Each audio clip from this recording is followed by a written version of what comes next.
প্রিয় দর্শক, সবাইকে আমন্ত্রণ জানাচ্ছি চ্যানেল আইয়ের উত্তর আমেরিকা স্টুডিও থেকে প্রবাসের কথা সংবাদপত্রে এই সপ্তাহ অনুষ্ঠানে আপনাদের সাথে আছি আমি বাবু কামরুজ্জামান। এই অনুষ্ঠানে আমরা কথা বলি সংবাদপত্রের নানা বিষয়, সমসাময়িক রাজনীতি এবং প্রবাসীদের সুখ দুঃখ নানা বিষয় নিয়ে আমরা কথা বলবো। আমাদের সঙ্গে বরাবরের মতো এই স্টুডিওতে একজন অতিথি সময় দিয়েছেন, আজকে আমাদের সঙ্গে সময় দিয়েছেন একজন সাংবাদিক, একজন সম্পাদক। আজকে আমাদের সঙ্গে রয়েছেন স্টুডিওতে মিজানুর রহমান, সম্পাদক সাপ্তাহিক দেশ। স্বাগত জানাচ্ছি মিজানুর রহমান। Thank you. আমরা শুরুটা করতে চাই সংবাদপত্রের আলোচনা দিয়েই। তার আগে একটু দেখে নেই, এই মুহূর্তে দর্শকদেরকে একটু জানিয়ে দেয় যে এই সপ্তাহের সংবাদপত্রে আমরা জানি যে এখানকার যে বাঙালি প্রধান পত্রিকাগুলো রয়েছে, আমার হাতে এই মুহূর্তে যদি শুরুটা করি দেশ পত্রিকা, যেটি আপনি নিজেই যেটি সম্পাদক, যে শিরোনামটি করেছেন আমরা দেখতে পাচ্ছি যে মুসলিম প্রার্থী মামদানির ঐতিহাসিক জয়। এই খবরটি আমরা দেখছি যে এই সপ্তাহে বেশ আলোচিত সংবাদ। এছাড়াও যদি আরেকটি শিরোনামের কথা বলি যে ইউনুস তারেক বৈঠকে স্বস্তি জানিয়ে কি বার্তা মার্কিনীদের, এ বিষয় নিয়ে নিশ্চয়ই আপনার কাছে একটু মন্তব্য বিশ্লেষণ জানতে চাইবো। আমরা আরেকটি সংবাদপত্র যদি দর্শকদেরকে জানাই যে সাপ্তাহিক আজকাল রয়েছে, সাপ্তাহিক আজকালের যে শিরোনাম সেখানেও আমরা দেখতে পাচ্ছি মামদানি শাহানার ভূমিধস বিজয়, এই শিরোনামটি আসলে করেছেন। পাশাপাশি আরেকটি নিউজ এখানে বেশ আলোচিত, সপ্তাহে 5,000 ইমিগ্রেন্টকে গ্রেপ্তার করছে আইস পুলিশ। এই বিষয়টি নিয়েও আমরা একটু আলোচনা করতে চাই। এরপরে আমরা ঠিকানা পত্রিকা দেখি, এখানকার বেশ আলোচিত পত্রিকা। ঠিকানার যে শিরোনাম আমরা দেখেছি যে ঠিকানায় খালেদ মহিউদ্দিনের মুখোমুখি আমির ডাক্তার শফিকুর রহমান, 71-এর জন্য নিঃশর্ত ক্ষমা চায় জামায়াত। আমরা 71-এর জন্য এই নিঃশর্ত ক্ষমা চাওয়া এবং এই চাওয়াই আসলে তাদের কতটুকু মুক্তি মিলবে কি মিলবে না সেই বিষয় নিয়ে আপনার কাছে আমি একটু প্রশ্ন রাখতে চাই। আরেকটি সাপ্তাহিক বাংলা পোস্ট, সেখানেও আমরা দেখতে পাচ্ছি সেখানে একটু ভিন্ন ধরনের শিরোনাম, ইসরায়েল ইরান যুদ্ধবিরতিতে সম্মত হয়েছে ট্রাম্প। আমরা এই যুদ্ধবিরতির এবং যুদ্ধের বিষয়টি নিয়ে একটু আলোচনা করব। প্রথম আলো, এখানকার সাপ্তাহিক প্রথম আলো যে শিরোনামটি করেছেন হার না মেনেই ইরানি জয়ী। ইরানের দিকে এখানে বলা হয়েছে যে ইরানেরই এক ধরনের বিজয় হয়েছে পরোক্ষভাবে। সাপ্তাহিক সাদা কালো যে শিরোনামটি করেছেন মামদানি ইতিহাস গড়লেন নিউ ইয়র্কে, এখানেও আমরা দেখতে পাচ্ছি যে ট্রাম্পের জন্য সবচেয়ে বড় দুঃস্বপ্ন, এরকম একটি শিরোনাম তারা করেছেন। আমরা আলোচনায় ফিরতে চাই সংবাদপত্রের এই সপ্তাহে দেশ পত্রিকার যে শিরোনামটি আপনাকে শুরুতেই বলছিলাম যে মুসলিম প্রার্থী মামদানির ঐতিহাসিক জয়, এটি দিয়েই যদি শুরু করি, এরপর আমরা একটু বাংলাদেশের রাজনীতি নিয়েও নিশ্চয়ই আপনার কাছে জানতে চাইব। একজন সাংবাদিক হিসেবে, পত্রিকার সম্পাদক হিসেবে দীর্ঘদিনের এই অভিজ্ঞতা থেকে একটু জানতে চাইব, আপনি প্রবাসী জীবনযাপন করছেন, এই যে মুসলিম প্রার্থী মামদানির একটা বড় বিজয়, এই বিজয়কে আসলে কিভাবে দেখছেন? এটা অবিশ্বাস্য এক ধরনের ইতিহাস বলতে পারেন। এই কারণে বলতে পারেন যে আমেরিকার নিউ ইয়র্ক হলো বিশ্বের বাণিজ্যিক রাজধানী। এই মেয়র নির্বাচন, নিউ ইয়র্কের মেয়র নির্বাচন বিশ্ব রাজনীতির একটা সূচনা এখান থেকে বলতে পারেন। সারা বিশ্বের চোখ কিন্তু এই নিউ ইয়র্কের মেয়র নির্বাচনের উপর ছিল, যেই কারণে ধরেন এই নির্বাচনটা নানাভাবে আলোচিত। তার উপরে আর একটা কারণে আলোচিত, জোহরান মামদানি একজন প্রার্থী যিনি এখানকার অ্যাসেম্বলিম্যান ছিলেন, সে এখনও উনি অ্যাসেম্বলিম্যান আছেন। সে অ্যাসেম্বলিম্যান এখানে আপনার মেয়র নির্বাচনে দাঁড়িয়েছেন, মুসলিম প্রার্থী, ইমিগ্রেন্ট প্রার্থী। এটাও ধরেন আমরা যারা বিভিন্ন দেশ থেকে আসি এদেশের স্বপ্ন পূরণ করতে, তাদের জন্যও একটা স্বপ্ন পূরণের বিষয় হিসেবে আমি দেখতে পাই। মামদানির জন্ম কিন্তু এখানে না, মামদানির জন্ম কিন্তু উগান্ডাতে, এবং মামদানি এখানে আসছেন তার বয়স যখন 7 বছর তখন তিনি এখানে আসছেন। সো জন্মসূত্রে ধরেন আমেরিকার কিছু নির্বাচন আছে, আপনি যদি এখানে জন্মগ্রহণ না করেন তাহলে আপনি প্রার্থী হতে পারবেন না, যেমন আমেরিকার প্রেসিডেন্ট নির্বাচন। আপনি যদি এখানকার জন্মসূত্রে নাগরিক হয়ে থাকেন তাহলে আপনি প্রার্থী হতে পারবেন।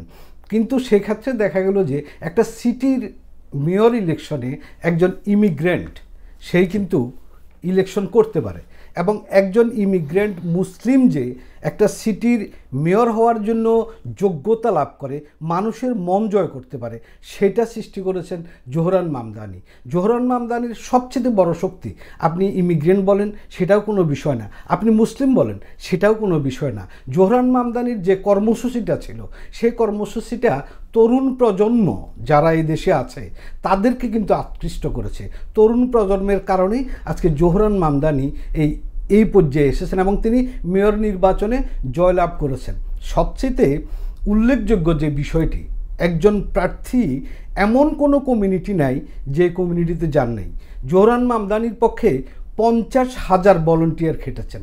আপনি কি এটা বিশ্বাস, কেমন লাগে আপনার কাছে যে একটা মেয়র প্রার্থী 50,000 ভলান্টিয়ার কাজ করেছে, এরা কি শুধুই মুসলিম, এরা কি শুধুই ইমিগ্রেন্ট? উত্তরটা হয়েছে নো। এরা হলো সর্বশ্রেণীর মানুষ, তার জন্য কাজ করেছে, তার পেছনে কাজ করেছে, যে কারণে জোহরান মামদানি আজকে এই পর্যায়ে এসেছে। এটা আমাদের বাংলাদেশের জন্য এখানে একটা প্রাপ্তি আছে। জোহরান মামদানি যখন তার বিজয়ের যে স্পিচটা, প্রাথমিক বিজয়ের যে স্পিচটা দিয়েছেন, বক্তব্যটা দিয়েছেন, ভাষণটা দিয়েছেন, সেখানে উনি বাংলাদেশি আন্টিসদের কথা বলেছেন। বাংলাদেশি আন্টিসদের কথা একজন মেয়র প্রার্থীর মুখ থেকে আসা বিজয়ের ভাষণে, এটা চারটিখানি কথা না। কারণ হলো বাংলাদেশি একটা গোষ্ঠী মহিলা ধরেন আছেন, যারা ধরেন এখানকার সামাজিক কর্মকাণ্ডের সাথে জড়িত, মানবাধিকার সংগঠনের সাথে জড়িত, যার মধ্যে ড্রাম নামক একটা সংগঠন আছে, তারা গুরুত্বপূর্ণ ভূমিকা পালন করেছে। 8 মাসের এই যুদ্ধে মামদানির সাথে তারা সবসময় সাথে ছিলেন, যেই কারণে তার বিজয়ী ভাষণে আপনি দেখেন সে মামদানি বাংলাদেশি এই যে এসব আন্টিসদের কথা উল্লেখ করেছেন। কিন্তু নিশ্চয়ই এটা একটা বড় অর্জন এবং নিউ ইয়র্কের ইতিহাসে একটা ভিন্ন আমরা খবর, যে কারণে আজকের এই আলোচনা। একটু জানতে চাইবো যে এখানে আসলে যখন আপনি বলছিলেন যে জন্মসূত্রে নাগরিক না হলে আমেরিকায় নির্বাচন করা যায় না, তখন আজকের একটা সংবাদ ধরে আমরা একটু আলোচনা করতে চাই। যদিও এই সপ্তাহের সংবাদপত্রে আমরা সেটি পাইনি, কিন্তু আজকে একটি এক্সিকিউটিভ অর্ডারে আমরা যেটি জানতে পারলাম যে এই জন্মসূত্রে নাগরিক, যেটি ট্রাম্প আসলে বিরোধিতা করছেন, এবং যেটি আদালতের আজকে একটি নতুন করে এক্সিকিউটিভ অর্ডারে যেটি বলা হয়েছে যে ট্রাম্পের পক্ষেই কিছুটা রায় এসছে, যদিও এখনই বলার সময় আসেনি যে আসলে জন্মসূত্রে নাগরিকত্ব থাকছে কি থাকছে না, কিন্তু বলা হচ্ছে যে সুরটা এরকম যে এটি ট্রাম্পের পক্ষে যাচ্ছে, ট্রাম্পের দিকেই অনুকূলে যাচ্ছে। আপনার কাছে কি মনে হয় যে এই বিষয়টি আসলে এক ধরনের হঠকারিতা কিনা? কেননা একজন জন্মসূত্রে নাগরিক হয়ে তিনি তো ট্রাম্প, অর্থাৎ এই দেশে তো প্রেসিডেন্ট আগে হয়েছেন, আমরা দেখেছি। জি, হয়েছেন। জি, এটা 100% হয়েছেন। এর মধ্যে এবং বেশি দূরে যেতে হবে না, বারাক ওবামা কিন্তু, হ্যাঁ, উনি এখানকার প্রেসিডেন্ট হয়েছেন, তিনি একটা রাষ্ট্র পরিচালনা করেছেন, রাষ্ট্র পরিচালনা করেছেন। এবং সবচেয়ে ডেঞ্জারাস মানে আলোচিত যে বিষয়টা, সেটা হলো যে হোয়াইট হাউসে লেখা আছে কিন্তু একটা জিনিস পাওয়া হয়, সেটা হলো যে হোয়াইট হাউস ফর হোয়াইট, সেখানে ওবামা কিন্তু প্রেসিডেন্ট হিসেবে দায়িত্ব পালন করেছেন। তো আপনি যে জিনিসটা বলছেন সেই জিনিসটার আগে মামদানি কিন্তু প্রাথমিকভাবে নির্বাচিত হয়েছেন। মামদানিকে আগামী নভেম্বরের 4 তারিখে চূড়ান্ত মেয়র নির্বাচনের জন্যেই লড়াই করতে হবে। সেখানে এখন পর্যন্ত 4 জন প্রার্থী আমরা দেখতে পাচ্ছি। এক হলো যে মামদানির অ্যাগেনস্টে, যদি আমি বলতে যাই, মামদানির অ্যাগেনস্টেই 3 জন প্রার্থী আছেন। এর মধ্যে ডেমোক্রেটদের 2 জন, একটা হলো অ্যান্ড্রু কুমো, আর একটা হলেন যিনি মামদানির সাথে পরাজিত হয়েছেন, আরেকজন হলো বর্তমান মেয়র এরিক অ্যাডামস এবং রিপাবলিকান পার্টির সান লিসিও। এই 3 জন কিন্তু মামদানির এগেনস্টে নির্বাচন করছেন। সো ধরেন প্রাথমিক নির্বাচনটা ধরেন অনেক সময় আমরা বলতাম যে এই নিউ ইয়র্ক সিটির মতো সিটিতে অথবা ডেমোক্রেট অধ্যুষিত যেসব স্টেটগুলো আছে বা সিটিগুলো আছে, সেগুলোতে প্রাথমিক নির্বাচনে জয়ী হওয়ার অর্থই হলো ধরে নেওয়া যায় যে তিনি পরবর্তী মেয়র হচ্ছেন, এটা পরিষ্কার। এবার কিন্তু খেলাটা একটু ভিন্ন হচ্ছে 3:1 হওয়ার কারণে। সো আমরা অপেক্ষা করি, দেখি যে 4 তারিখে কি হয়, জয়টা কারা পান।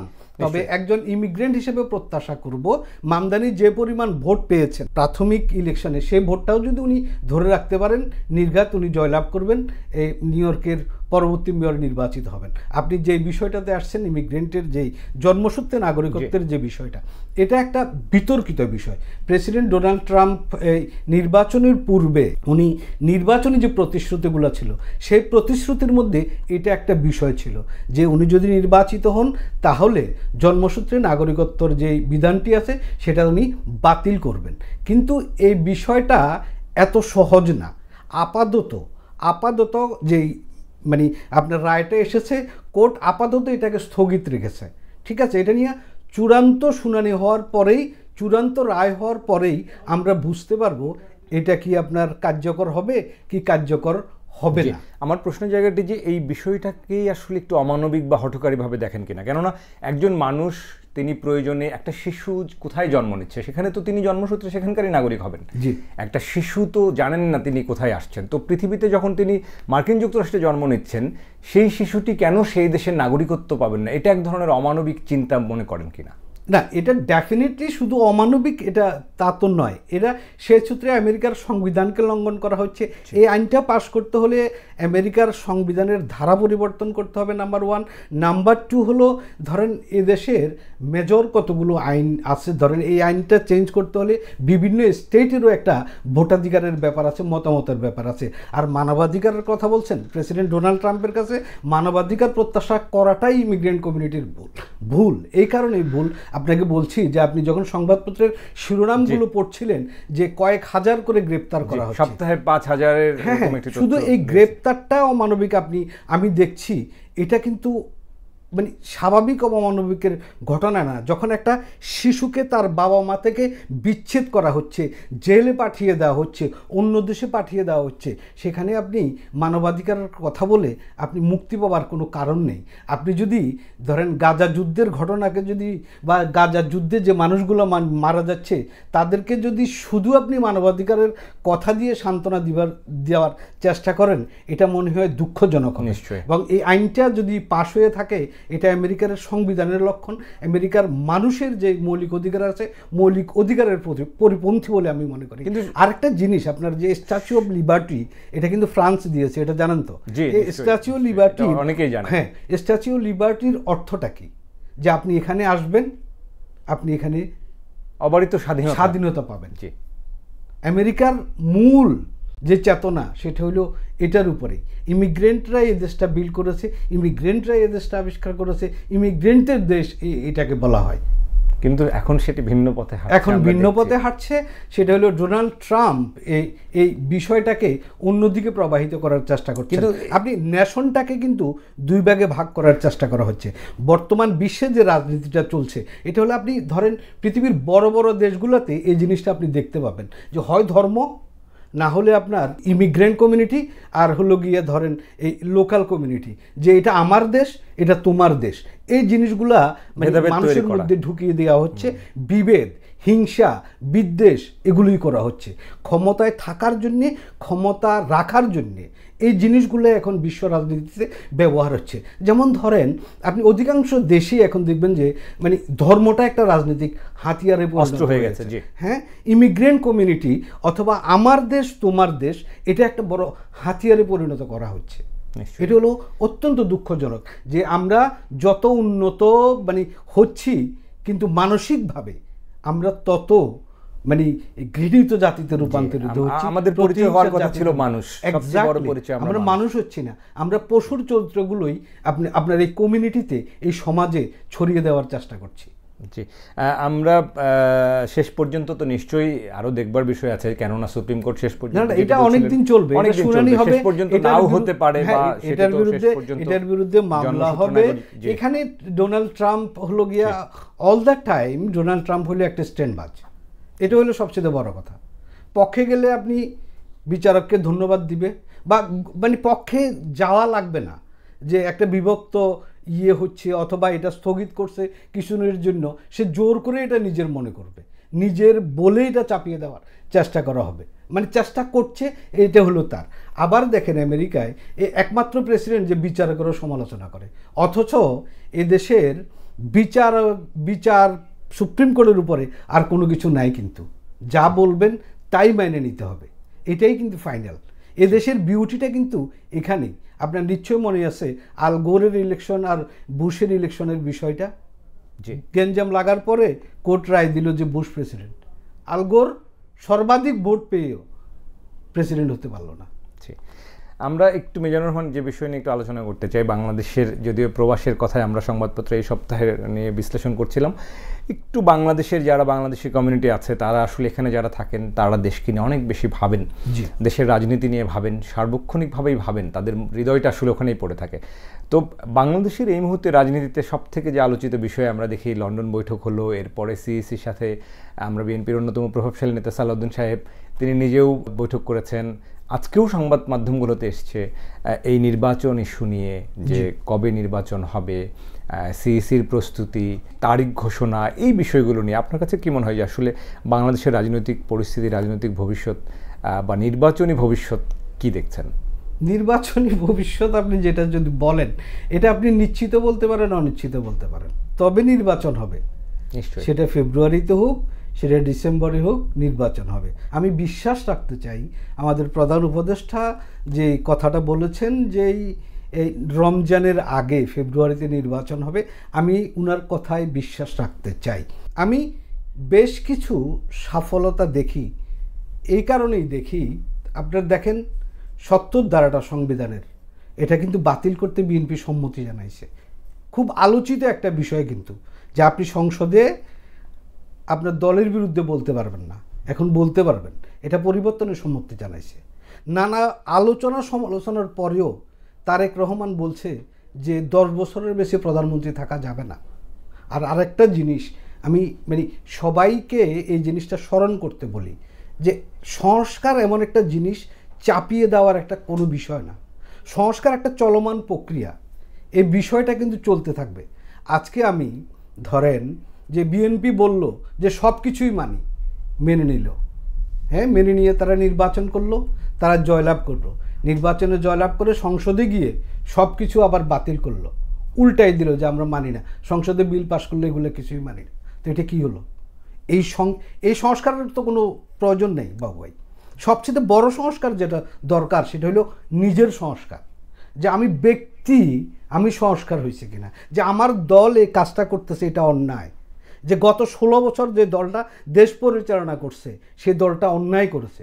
যতক্ষণ পর্যন্ত আমি আমাকে সংস্কার করতে পারবো না, ততক্ষণ পর্যন্ত সংস্কার চাপিয়ে দিয়ে কোনো লাভ হবে না। আর সংস্কার এমন একটা জিনিস যে এটা চলমান, চলতেই থাকবে। আপনি যখন লেবু বেশি কষ্টাতে থাকবেন তখন কিন্তু ওই যে টক আছে না, টক বাইর হবে। এই জন্যই এমন সিস্টেম করে দেওয়া উচিত মেজর কিছু জিনিস, যে সবার ভোটাধিকার নিশ্চিত করা, সবচেয়ে জরুরি যেটা, যে নির্বাচনী প্রক্রিয়াটা কি হবে। দেখেন এতগুলো নিয়ে 8 মাস 10 মাস সময় গেল, তত্ত্বাবধায়ক সরকার কারা হবেন, কোন সিস্টেমে হবেন, এগুলো নিয়ে কোনো আলোচনা নাই। কিন্তু সংস্কার নিয়ে সংস্কার কমিশন বৈঠক করছেন, কিন্তু রাজনীতির মাঠটা কোথায়? রাজনীতির মাঠটা ভিন্ন জায়গায়, খেলাটা ভিন্ন জায়গায়। এইসব খেলা যারা করছেন তারা চাচ্ছেন না নির্বাচনটা সহজে হোক। তারা এক এক সময় এক এক দাবি তুলে, এক এক সময় এক এক দাবি তুলে এই বিষয়গুলিকে জিয়ে রাখার চেষ্টা করছেন। আমাদের সময় স্বল্পতার কারণে আসলে আরও আলোচনা আপনার কাছে হয়তো শুনতে পারলে আরও ভালো লাগতো। আমরা শেষ মন্তব্য নিতে চাই। তো এরপরও তো আমাদেরকে আশাবাদী হতে হবে। তরুণদের হাত ধরে একটা পরিবর্তিত বাংলাদেশের আকাঙ্ক্ষা মানুষের মধ্যে তৈরি হয়েছিল, স্বপ্ন তৈরি হয়েছিল। সেই স্বপ্নের দিকে আমরা মনে করেন কিনা যে আসলে যেতে পারছি? আমরা শেষ করবো আর 1 মিনিটে বলেন। আমরা স্বপ্নের দিকে যেতে পারছি বলতে ধরেন যা প্রত্যাশা করেছি সেই প্রত্যাশা তো পূরণ হবে না। এই কারণেই হবে না, আপনি নিজে সংস্কার হন, দল সংস্কার করুন, ঘর সংস্কার করুন, তাহলেই এই যে জুলাই আগস্ট আন্দোলনে যারা জীবন দিয়েছে, যারা সংগ্রাম করেছে, তাদের আত্মার শান্তি মিলবে। আর এই ধরেন জুলাই মাস আসছে, যারা আন্দোলন করেছেন, যারা সংগ্রাম করেছেন, আমরা তাদের প্রতি শ্রদ্ধা জানাই। তবে এই জিনিসটা খুবই জরুরি। আমরা যদি এবার ব্যর্থ হই, তরুণদের স্বপ্ন পূরণে যদি ব্যর্থ হই, তাহলে পুরো রাষ্ট্র ব্যর্থ হবে, পুরো জাতি ব্যর্থ হবে। এটা আমাদের প্রত্যাশিত হওয়া উচিত নয়, এবং এর মূল্য আমরা দিয়ে কোনোদিন শেষ করতে পারবো না। সেজন্যই বলি সবার শুভ বুদ্ধির উদয় হোক। দেশকে ভালোবাসুন, দলকে নয়। দেশকে ভালোবাসুন, নেতাকে নয়। আদর্শকে ভালোবাসুন, এটাই থাকবে প্রত্যাশা। নিশ্চয়ই। মিজানুর রহমান, অসংখ্য ধন্যবাদ জানাই আজকের এই প্রবাসের কথা সংবাদপত্র এই সপ্তাহে আলোচনায় সময় দেওয়ার জন্য। ধন্যবাদ আপনাকে, ধন্যবাদ চ্যানেল আইয়ের দর্শক শ্রোতাদের। হ্যাঁ, নিশ্চয়ই। প্রিয় দর্শক, আমরা আজকের আলোচনা এখানে শেষ করব। আমরাও আশা করব যে জুলাই আন্দোলনে আসলে যারা শহীদ হয়েছেন তাদের সেই আত্মত্যাগ যেন বৃথা না যায়। একটা পরিবর্তিত বাংলাদেশের যে আকাঙ্ক্ষা তৈরি হয়েছে, সেই আকাঙ্ক্ষা যেন বাস্তবায়নের পথে হাঁটে, সুন্দর বাংলাদেশ বিনির্মিত হয়। সেটি আসলে প্রবাসীদেরও কাম্য, দেশে যারা রয়েছেন সবারই কাম্য। সেই কামনা করে আজকের সংবাদপত্রে এই সপ্তাহে আলোচনা এখানে শেষ করছি। আগামী সপ্তাহে আবারও দেখা হবে নতুন অতিথি নিয়ে। আপনারা সবাই ভালো থাকুন, সুস্থ থাকুন, নিরাপদে থাকুন।